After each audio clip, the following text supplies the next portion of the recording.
What's up, everybody? How you doing? Welcome back to the Punk Rock Review. This is another episode of Deep Cuts. We drop these once a week, typically on a Friday, sometime around lunchtime.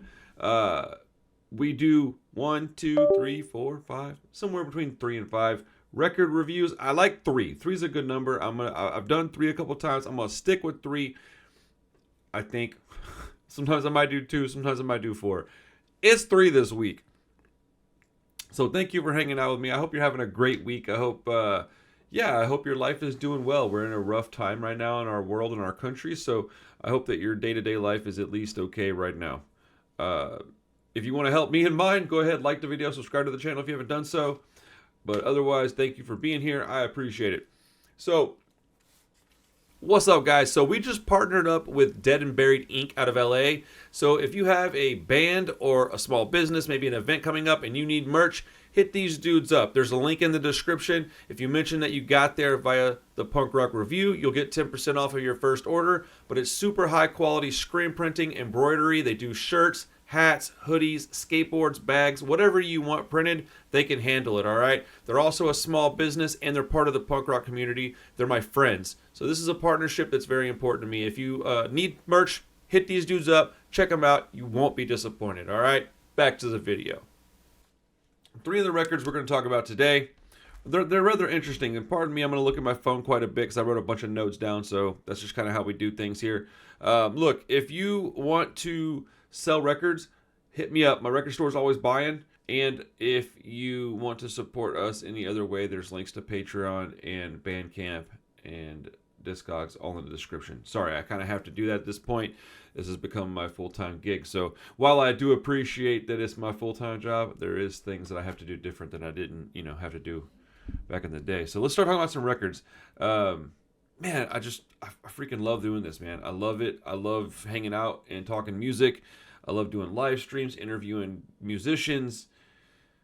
I don't know, man. I'm just happy. So thank you, guys. There's a band. Shout out to my boy Chris Clink. You guys hear his name often. That's my dog right there. He gave me this record, and I've been waiting to tear into it. This is a band called Easter. They are an 80s like punk rock, post-punk, new wave band. I don't really know how to describe it other than this. This is what I'll say. Okay, we have cold oi music, right? And it's like oi with new wave and post-punk elements to it. Imagine if Social Distortion did that instead of an oi band. That's what Easter sounds like. It sounds like it won't work. Well, oi and new wave sounded like it wouldn't work, and it does. So I would say go check it out. We're going to talk about it for a second here. That came out in, I believe, 1987. I couldn't actually find a date, and one of the records said 1987. It's 10 songs, 39 minutes. They're an early 80s band, as I said before, featuring Mike Ness on guitar, at least part-time. I don't think he was a full-time member, but he was in the music video for the song Lights Out.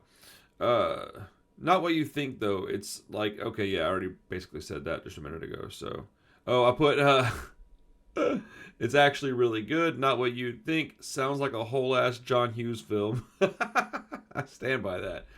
Pictures is such a bright song. There's a sweet bass part, bridge maybe, in the song.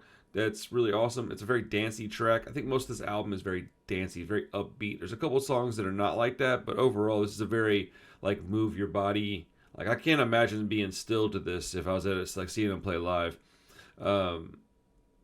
Yeah, Lights Out, the song that Mike Ness was a part of, that at least in the music video and whatnot, that's one of my favorite tracks on the album. The song Little Boy is a Clash-style track about a boy going to war in the army. Great lead guitar and bouncy bass lines. Very Police-style reggae riff as well. It's an awesome song. And I wrote down separately, like, this song goes off. Like, it's a really good track. The production on this album is fantastic. I love the mix and the guitar tone. There's a light reverb and the gain isn't maxed out. The clarity in all the instruments is nice when turned up really loud. Sometimes you get an album that when you turn it really loud, it kind of hurts your ears and it like gets muddy. This is not that. Life Goes On is a fantastic track about being unsatisfied with things, kind of bored, I guess. But you got to keep moving forward. I love this album. It's just really positive.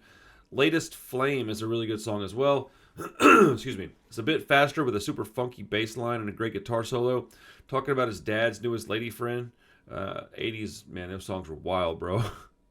The closer's called No Violence. It's also a great track. The whole album is really good, to be honest. There are a few that really smack, though. This one sounds like if you had a music executive listen to a band like Before Dawn, and then they said, yeah, we can get a band to make this kind of music too. And then they came back, they would give you this kind of song.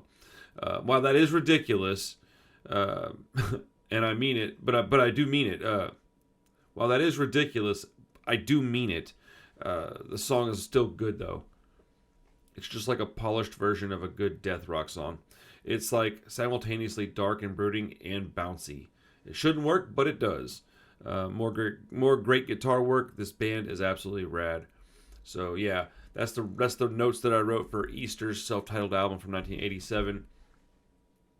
If I had to grade that album on a scale of 1 to 10, I think subjectively, I'm going to give it a 7 out of 10. Objectively, I'm going to give it a little higher. And I think my grade could eclipse the objective grade eventually. I've only listened to it all the way through 1.5 times. So I haven't spent a ton of time with it, but I do feel like this is the kind of album that will grow on me. So I'm going to go 7 subjective grade, 7.5 to an 8 objective, with the idea that my grade can just creep up that scale. I think that a lot of people like bands like Susie and the Banshees, The Cure, Depeche Mode. There's a lot of elements of that music in this, but with like a rockabilly undertone. It takes a few minutes to get used to, but it's really good music. It's well produced, well written, well played. It's very well played music. So, yeah, I would urge you to go check out Easter, especially if you're a fan of Mike Ness. It's kind of like a thing I didn't know about it until fairly recently. So, all right, yeah, let's move on to the next album. So we've got, let's see, 2 more albums to go. All right. Okay. I just talked to one Michael McColgan. He is just a gem of a human being. And we got to talking about Back to the World, the Street Dogs record that was going to get a 20th anniversary repress. Now, I have some of those going up on the web store, whatever you call it, web store, this weekend, maybe tomorrow. By the time you've watched this, they'll probably be there. Or close. No. Probably after that. Whatever. They'll be up there this weekend. So if you're interested in one, check it out. Pick one up. I've got like 5 copies. I think I've got a couple of gold ones, a couple of clear ones, and a splatter maybe, something like that. I think. I don't know the prices off the top of my head. But yeah, so this is the second album by Street Dogs. I would say that Back to the World is their most underappreciated album. I'm pulling up their discography right now because I want to look at the dates, because I have a terrible memory. Okay. Yeah, they did Seven Hill in 03, Back to the World 05, Fading American Dream, State of Grace. Those were big albums. I think Back to the World gets overlooked a lot, because then they had the self-titled album in 2010. They closed out their career with Stand for Something or Die for Nothing, and that was way back after that in 2018, way down the line, excuse me.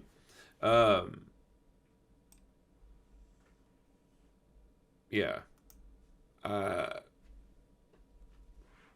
Back to the World is a fantastic record. I was trying to think like what I can say about this that'll be like that'll hold weight. I think the best thing that I can say is that it's underappreciated. I think this album is better than its reputation might be. And I don't think that it's got like a bad reputation at all. I just think that we think of Street Dogs and we go, ooh, Savage Hill, ooh, Fading American Dream. I never hear anybody talk about Back to the World, but I listened to it like 4 times this week. It's a great album, man. So it's 12 songs, 31 minutes in length. And I wrote down something about almost every single song. I didn't write a whole bunch, I don't guess, but You Alone is a super uplifting song about getting your shit together, so far as I understand it. In Defense of Dorchester is a nice Clash sound in the intro guitar riff. It's a bit darker song in tone. I absolutely love it, though. I think it's a song about being proud of where you're from, as far as I understand it. Back to the World is an absolute smasher, bro. That song's awesome. One of the songs I immediately liked when I heard the album. It's got a real 77 style punk guitar riff. This band's so good. Almost forgot to what degree, honestly. This song is about a soldier's return to civilian life. It explores the struggles and anxieties of reintegrating into society after serving in the military.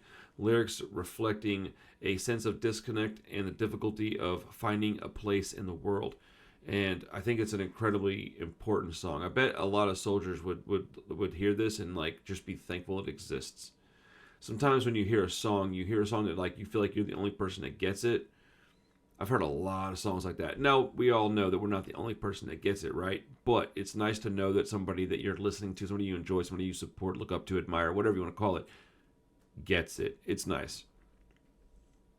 Tale of Mass Deception is a slower track with an accordion, I think. More in the vein of Dropkick Murphys stuff. Mike's vocals are just so freaking good on this song. The entire album, honestly, to be fair, his vocals are fantastic on this record. I had it cranked up, dude. I listened to it at the car dealership once, all the way through my Beats headphones. It was okay. I got home, plugged it into some nice headphones in my stereo, and like sat back in my chair and like blasted it. Ooh, man, his voice is so good on this record. Drink Tonight, it's a 71-second Circle Pit song about drinking. Enough said. Stagger, a very Clash-esque reggae-infused track about a man with a drinking problem. Great guitar riff. The production on this album is absolutely fantastic. White Collar Fraud, pretty self-explanatory song title, I think. Some great sing-along gang vocals in the chorus. Another solid track. I like the left and right channel guitars being different in parts. It sounds good on a nice stereo or a good set of headphones. The guitar tone on this album is solid. Okay. It's funny that I mentioned the headphones a minute ago because I get to notice things on a record that I don't notice on a stereo with it when I have headphones on. And they were playing two different guitar parts that I guess when you're listening to it just in the air, it'll sound like they're together. But you got to hear that one was absolutely a left channel and one was absolutely a right channel. And I was like closing my eyes and just jamming it.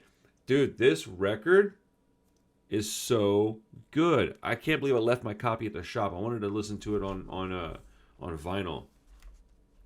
I will report back about that, by the way. Once I get to listen, I'll bring it home tomorrow.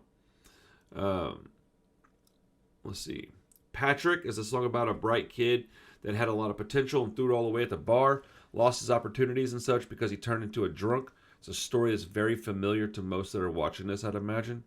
Unfortunately, it's a very sad song, but it's a good song, so, listen to it. The album's awesome. Hands Down is a standout song, especially musically. It's about a woman being abused and telling her man to stop raising his... I don't know what perspective it's from, but it's about a woman that's being abused. And basically the narrator's telling a man, like, put his hands down. So I don't know if it's the woman or if it's like a outside party. But it's a song that sucks that we need it, but we do.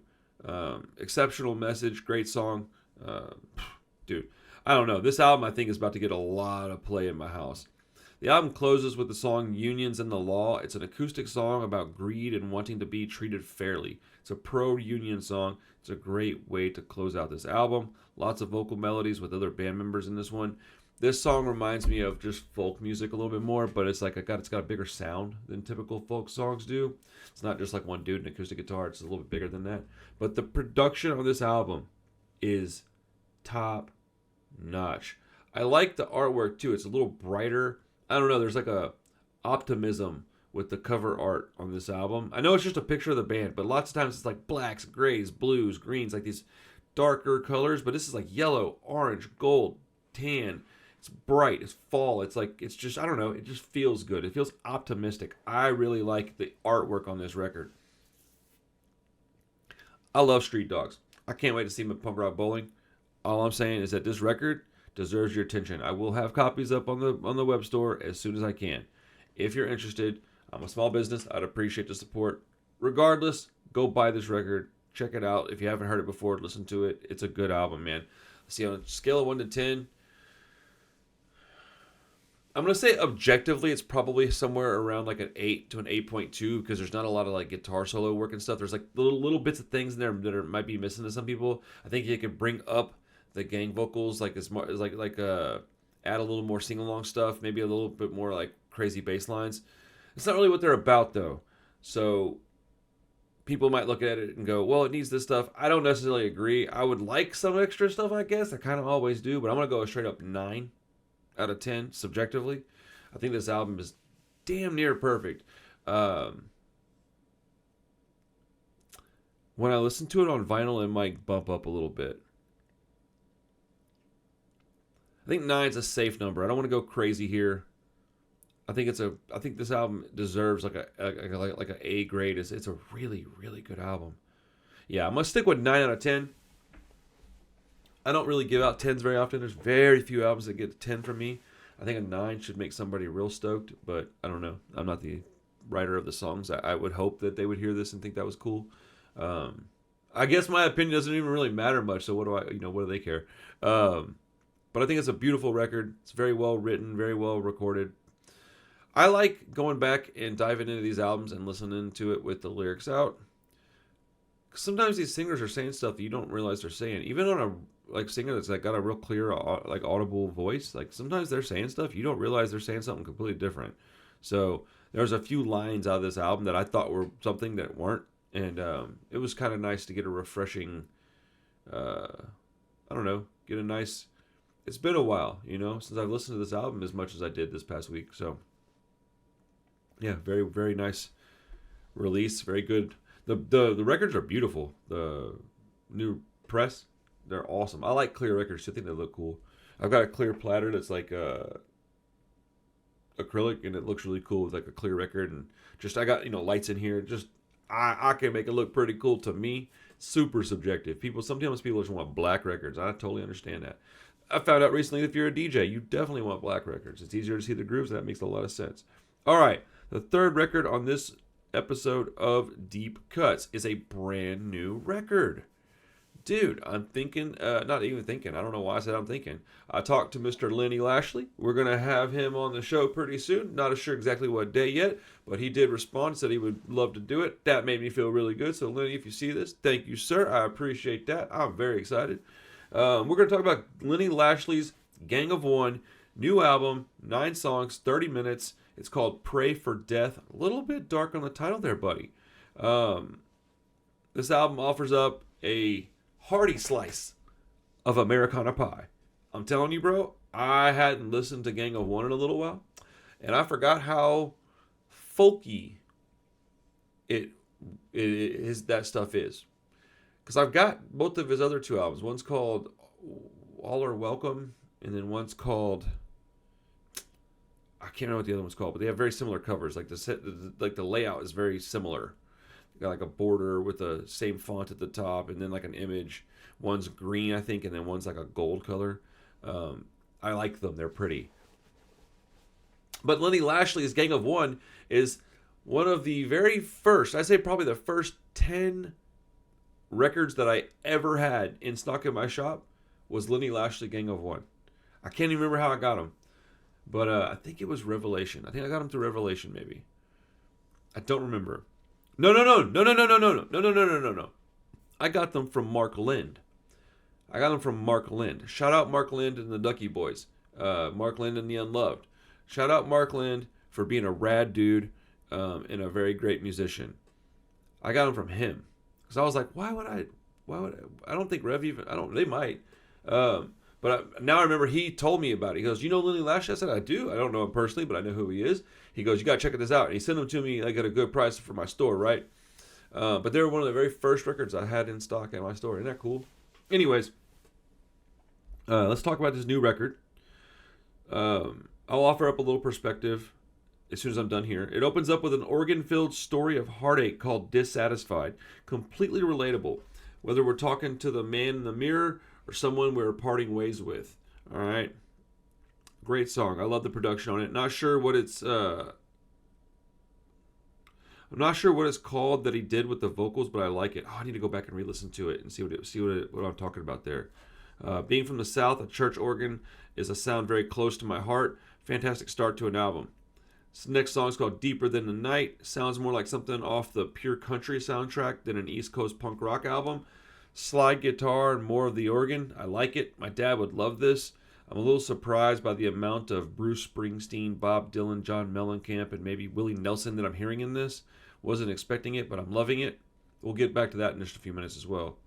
Third track's called One Shot. It's more of this lonesome highway Americana, but it's a bit more upbeat than the previous two songs. A bit of gang vocals in this one too. Man, this is infectious. I love it. That's what I wrote, okay? I was going to make a joke about how Stigma isn't about Vinny Stigma, but is still good. But fuck if it's not about Vinny Stigma. What do you need, little bear? Oh, he wants help with his tablet. Okay, you can have a little bit more time and we're going to go sit down together, okay, buddy? Okay. Oh, you're getting tired, huh? Yeah. Sorry, guys. Dad duty calls. Priority number 1.